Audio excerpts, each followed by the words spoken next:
You're listening to the Fan2Fan Podcast, and on this episode, we're doing a bit more horror trivia. That's right, Fright or Fiction, the Subtitle Showdown. Here we go. Recorded in front of a live studio audience.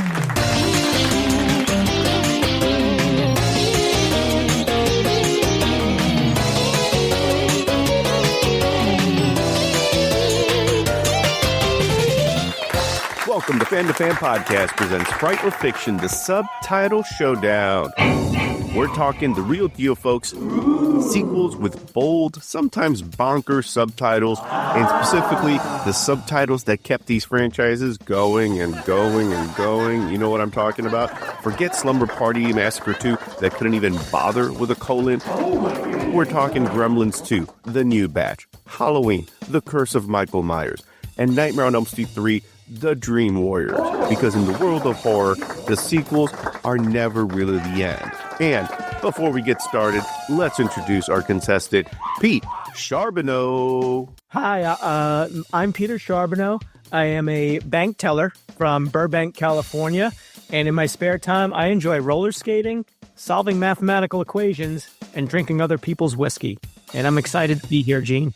Love it, Pete. We're excited you're here, too. I couldn't be more ready if my first, middle, and last name were all ready. All right, Pete, let's start with question number one. Hellraiser introduced horror fans to the sadistic world of Pinhead and the Cenobites. After the success of the first film, the franchise spawned 9 sequels and counting. I think they're making more. And each one explored more darker mythology, the world of Clive Barker, a lot of different twisted dimensions. Pete, one of these subtitles is correct, and 2 of them are bogus. So we have Hellraiser Bloodline, Hellraiser Legacy of Pain, or Hellraiser Infernal Origins. So 2 of them are real? 2 of them are fake, 1 of them are real. That's what I said. So I got to pick the real one? You got to pick the real one.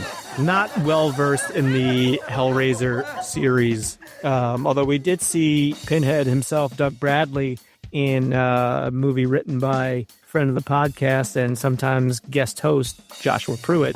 I've got that going for me. It's like the Kevin Bacon of horror icons, Pete. If you know Josh, who was on the set with Bradley, that's pretty close. I think so. I mean, it's not getting me any closer to a correct answer, but now that I've stalled enough, can you give me the names again? All right, Pete, time to raise some hell. Your 3 options: Hellraiser Bloodline, Hellraiser Legacy of Pain, or Hellraiser Infernal Origins. Almost certain that the true title is Hellraiser Bloodlines. Ding, ding, ding, ding, ding. Hellraiser Bloodline, released in 1996. Centuries ago, a toy maker set out to build the perfect puzzle box. Now, centuries later, a scientist has unlocked its secret. Welcome to Oblivion. And the battle for the future of mankind is about to be fought across the boundaries of time. Now, it is time to play Hellraiser Bloodline. Rated R.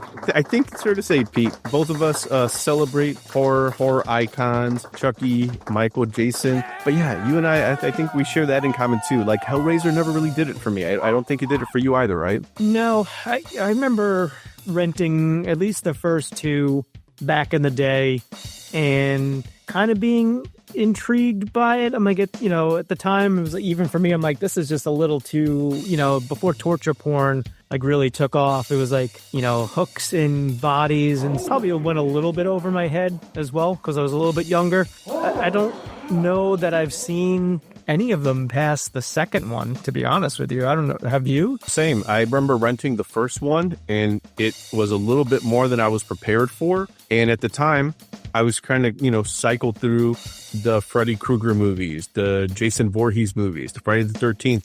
And this one was a curveball in tone. I was not prepared for the blood, and I think for some of the sadism that comes part and parcel with Clive Barker and the Hellraiser series. It's obviously very popular. Great. I'm glad people who love Hellraiser have gotten more of it. I hope it's been good. Yeah, it was just like a bridge too far for me as far as like gore and I don't know if torture porn is the right phrase for it, but I like that you said that's the phrase I would go with. Yeah. I'd say I don't know that it's torture porn. It's just it's like one of those like sins of the flesh type thing, and like I see it. I revisited the first one a couple of years ago. Yeah, okay. It still did not ignite any great passion in me to check out the series. I think there's some movies like Phantasm, thinking about like curveballs and where I was at the time when I was watching some of those early like 80s slashers. Phantasm was a welcome curveball. It was different. The tone, Lucio Fulci, Bava, and Argento films from Italy, but this is closer to that. In some ways, like Phantasm spoke to be more than Hellraiser. But yeah, it seems like they just keep building the lore, like the mythology of it. And it also seems like the kind of series that lends itself to that. Yeah. What was there a TV series recently, I want to say? I think there was like a Hulu original film that I think served as like a soft reboot, regendered Pinhead. Yeah. Doctor Who Pinhead, where, if Pinhead is more of a concept, then does it really matter if it's male or female? Because in the end, Pinhead just wants to rip off your skin. I don't think you're really worried about what bathroom he or she goes into.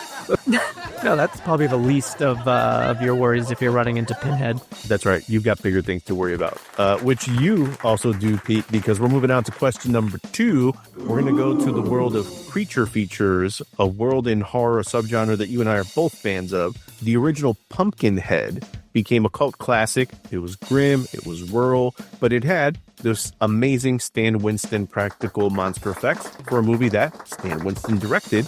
And a few years after the original movie was released, that vengeful, lithy, sinewy demon returned for a direct-to-video sequel. So, Pumpkinhead 2, Bloodwings, The Curse of the Hollow, or Pumpkinhead 2, Vengeance Rising. Vengeance Rising sounds like a 80s Jeff Speakman vehicle.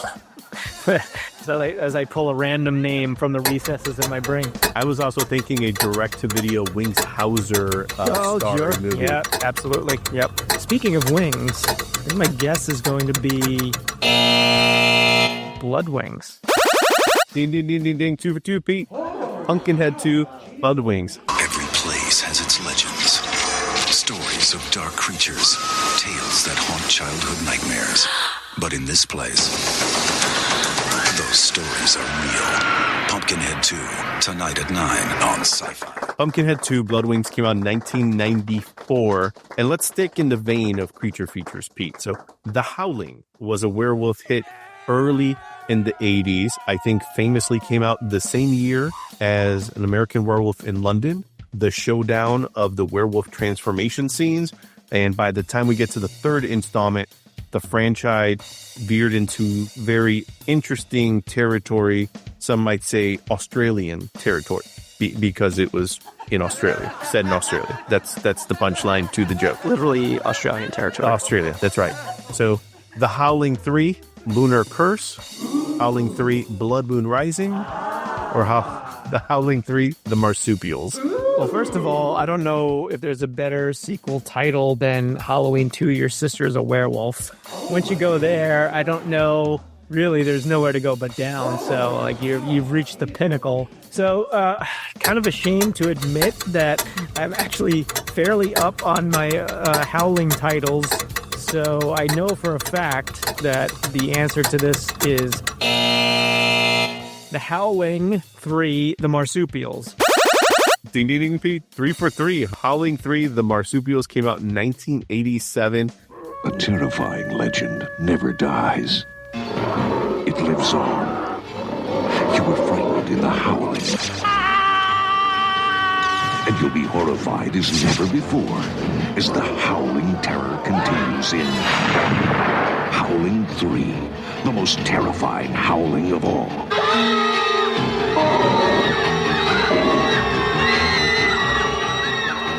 I wonder how many more of them there are out there. Bad Moon Rising was another I don't know if that was Halloween 4 or 5 or, well, Halloween 5, The Rebirth. One of them is Bad Moon Rising. I half watched it on late night one night when I couldn't sleep. I think it takes place in the West. It's terrible. The original Howling, I loved when I saw it, and I don't even think I got the whole meta and like that it's kind of like a horror comedy in some respects. To me, like when I first saw it as a kid, like it was just pure horror. And then when I've been able to rewatch it and kind of see like the stuff that Joe Dante stuck in there, I'm like, oh, okay, there's actually some really funny bits there. And then the ubiquitous cousin Mark and I rented Howling 2. We saw Christopher Lee was in it, so we're like, okay, this is going to be pretty good. And like, it's something. Reb Brown, Sybil Danning, like literally. People that know, like, already know, like, this is, like, the infamous thing. At the end, during the credits, like, they just keep a loop of her, like, ripping her shirt open. No joke. It's crazy. Like, the whole movie is crazy. And I remember reading the novel, and so there was a period of time where I was just, I wouldn't say obsessed. I was not obsessed with it, but I was like, oh, this is really interesting. I thought you meant you were obsessed with that end credit sequence. No, I mean, I took note of it, being a prepubescent Long Island boy, of course. But I went down the rabbit hole, and I was like, I kept wanting the next Howling movie to be good, and I just kept getting disappointed. I think I tried to watch Marsupials, and it's like, it's bizarre. And they all kind of, like you were saying, like they go off in all these weird directions, and not at all what I was looking for. So the original, great, stands up. A lot of people, I think, fall on the side of American Werewolf in London, but Howling to me, like, just from when I watched it, always kind of just stuck in my psyche. Did not know I was talking to the Howling aficionado. Yeah, I'm a Howlingologist. Yeah. Do you guys have a name like the Swifties or Howlingites, Howlers? I can't divulge because we're still in committee on it. We've been throwing some names about, and we haven't settled on one yet. There's one person they're really sticking on it because they want to call the group your group is a werewolf, and but we're not. So it's kind of false advertising. What is this? Wow! What are you kids watching? The newslee's turned into a werewolf. You are familiar with haunted domiciles, Pete. You're a Long Island guy, grew up on the island, infamously home to the Amityville home that also spawned countless sequels that fill up anyone's to-watch queue. But we're not going to go to Amityville. Rather, we're going to go to House. This house, Pete, blended haunted house scares with dark humor, and the sequels really kind of double down on the campiness, at least from the last time that I remember watching it. In this case, Pete, one of these is correct. Is it House 2, Curse of the Mansion, The Second Story, or House 2, Ghosts of the Past? So this is another series that I am woefully unfamiliar with. As we've talked previously on the podcast, like the mixture of the horror comedy. When the first House came out, like, didn't want any part of that. I do know that The Greatest American Hero is in it, William Catt. And maybe it was directed by Steve Miner from Friday the 13th fame, or Sean S. Cunningham, one of the two. It always kind of comes down to Miner, Cunningham, or Rick Rosenthal for me. It's to be fair, Mick Garris. I honestly, I don't know the answer to this. I'm going to guess because I like to play on words a little bit with the Second Story, as in Second Story Home. And it being the second story in the franchise, I'm going to guess House 2, The Second Story. Ding, ding, ding, ding, ding. We're not foreclosing on you, Pete. You are 4-4-4. House 2, The Second Story, released in 1987. Last year, you were terrified by House. Now there's an all-new House. With brand new owners. Is she a virgin? Because I've never seen one before. We got a little problem in the other room. Better come have a look. And the place is really coming to life. Thanks, Charlie. House 2, The Second Story. I've seen enough tragedy and disaster to make you want to upchuck in your shorts. Rated PG-13. Starts Friday, July 10th. All right, Pete, we're going to venture into a world of horror comedy that you love so much. My favorite genre. And we're going to go to the world of Jack Frost. Oh, God. For people who are not familiar with Jack Frost, this was a movie that was just like a staple of like every Blockbuster and Family Video, with movies like Uncle Sam, and it had that holographic cover. I was going to say, this one had like that 3D holograph. Yeah, I remember it well. And I have to to say, the first Jack Frost was as advertised, especially when you're watching it in like a wood-paneled basement in like a, hey, this is a so bad it's good, like bad movie night environment, which is how I watched it with some friends.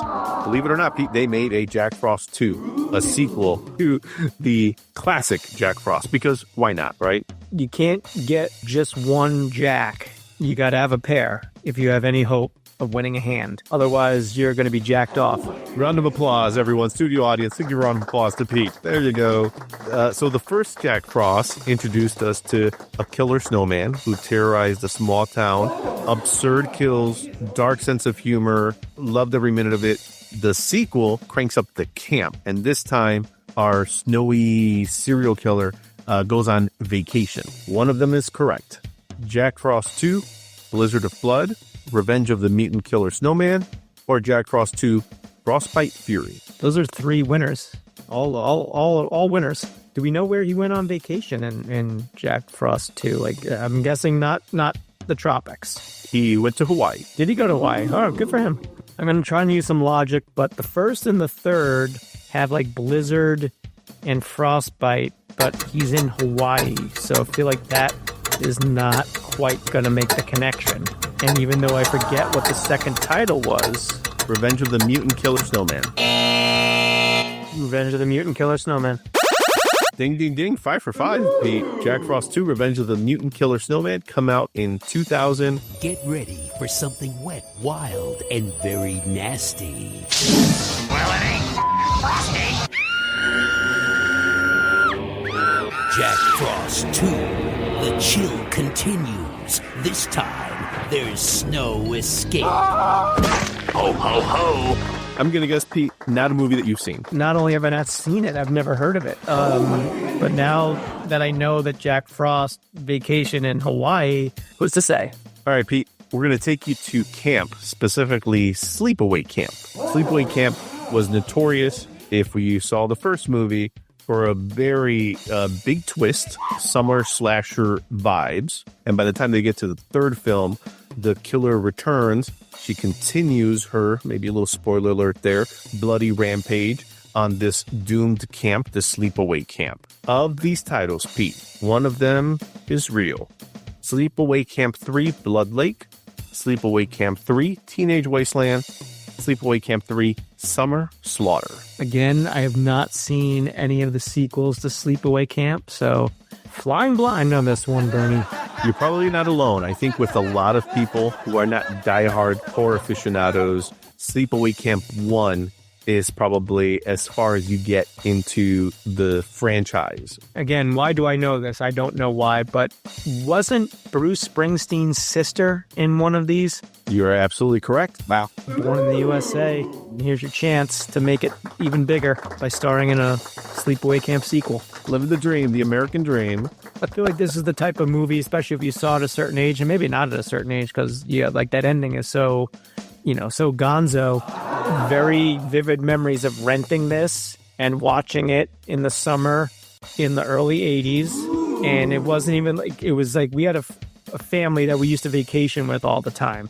And so we go out to Montauk every summer. We did trips. I think we went to Disney World, but met them in Disney World. Like, we were like inseparable. They had my Aunt Pat and Uncle Mike, not my real aunt and uncle, but like, that's what you call like the close friends of the family. They had a daughter who was like a year older than me, another daughter who was my age, and they had a son who was my brother's age. So like we would just pal around and do stuff. And my Uncle Mike was like the first person I knew that had the dual VCRs so that you could illegally copy movies. So we rented like a bunch of movies. It was like a rainy summer evening, and I don't know where my mom was. It was just all the guys. It was like my Uncle Mike, my dad, my brother, me, and Michael. And we rented this and something else. I don't remember what the other one was, because why would I after watching Sleepaway Camp? But yeah, so another one like that. The cover of the VHS box, I remember it was like a kid like riding home from camp, and then is like, I think there's a killer here, and then like the ending kind of like trails off because they're getting attacked while they're writing their camp notes. So again, all of this to say, I have no effing clue what the title is going to be. Well, you have three options, Pete. Blood Lake, Summer Slaughter, and Teenage Wasteland. Teenage Wasteland. It's a Who song, and Bruce Springsteen's sister was in one of them, and there's no other connection other than that, but it's the only connection I need. Ding, ding, ding. 6 for 6, Pete. Sleepaway Camp 3 Teenage Wasteland, released in 1989. Last year's Camp Carnage was so much fun that Angela has decided to return for another season. Whatever happened to Angela Baker? Nobody knows. When did you learn to chop wood like that? I've never chopped wood before, but I've chopped other things. Those immoral young campers. When will they ever learn? Nobody wants to go to a camp where everyone's been slaughtered. Sleepaway Camp 3, Teenage Wasteland. Party all night! Teenage Wasteland! Question number 7. Stephen King's short story, Children of the Corn, spawned a surprisingly long-running film series. That's big corn for you, Bernie. Corn lobby. It's huge. But we're talking about the third installment in Children of the Corn 3. Your 3 options here, Pete. Fields of Fear, Children of the Corn 3, Harvest of Souls, or Children of the Corn 3, Urban Harvest. The thing is, there's a lot of corn products I love. I love corn muffins. I used to like a really good bowl of corn pops. Can't go wrong there. Can't beat a nice ear corn on the cob cooked on the grill in the summertime. Or a well-told corny joke. I am all for a corny joke. Nice to get lost in a maze of corn every once in a while. Oh, I see what you did there. The double maze, you know? Popcorn. I'm not a fan of the band Corn. Candy corn? Oh, God, no. Get that filth out of my face. I wouldn't even classify that as candy. That's like, like the wax lips. You remember that? I do. But I think Norman Bates might have a word with you, Pete, about your lack of love for candy corn. He might have you go to his house, or maybe in the parlor, no less. As long as he doesn't try to fix me a sandwich. The only use for candy corn is to bite the top off of them and then shove them into your incisors and make fake fangs out of them. This episode brought to you by Monsanto, ladies and gentlemen. Monsanto, making corn products for the entire world. Corn. It's in everything. Literally. Your 3 options, Pete. Fields of Fear, Harvest of Souls, or Urban Harvest. I'm hoping to bat 1,000 here. Gotta be Urban Harvest. Ding, ding, ding. 7 for 7, Pete. Wow. Children of the Corn 3 Urban Harvest, released in 1995. Based on the short story by Stephen King, the master of horror. The terror began in the fields. Then it grew stronger. Now, evil is about to show its face once again. Bill and Amanda Porter have just adopted 2 boys from the country. Modest dress is the surest way to a pious slave. They seemed like nice boys. Let us give thanks to he who walks behind the rows. Don't worry about it. We'll get the hang of this. But the Porters have no idea who they've just taken into their home. Children of the Corn 3, Urban Harvest. Like my pa always said, you reap what you sow. I have to assume, Pete, beyond the first movie, you're completely oblivious to the Children of the Corn franchise. Not completely oblivious. I remember renting one of the sequels. It had to be 2 or 3 because, all right, I'm just going to come out and say it. There was an actress on Days of Our Lives named Christy Clark, and she stars in Children of the Corn 2, The Final Sacrifice, which clearly was not the final sacrifice because we got more sequels. I thought Children of the Corn 2 was Your Mother's a Corn Cob, but obviously I was misinformed in the title. Your mother sucks corn cobs in hell. And that's our edition, Fright or Fiction, the Subtitle Showdown. Tune in next time. Mark Goodson, Bill Todman production. Are you serious? Serious? These guys don't even mention Evil Dead 2, Dead by Dawn, Hellraiser, Deader, Critters 2, The Main Course, Amityville, It's About Time, Toxic Avenger 3, The Last Temptation of Toxie, Anacondas to Hunt for the Blood Orchid, Tremors 3, Back to Perfection. Come on. Leprechaun. Back to the Hood. They'd even mention A Nightmare on Elm Street 2, Freddy's Revenge, or Part 4, The Dream Master, Part 5, The Dream Child, or Freddy's Dead, The Final Nightmare. Do not panic. You will be taken care of. Do not run. Do not panic. Do not resist.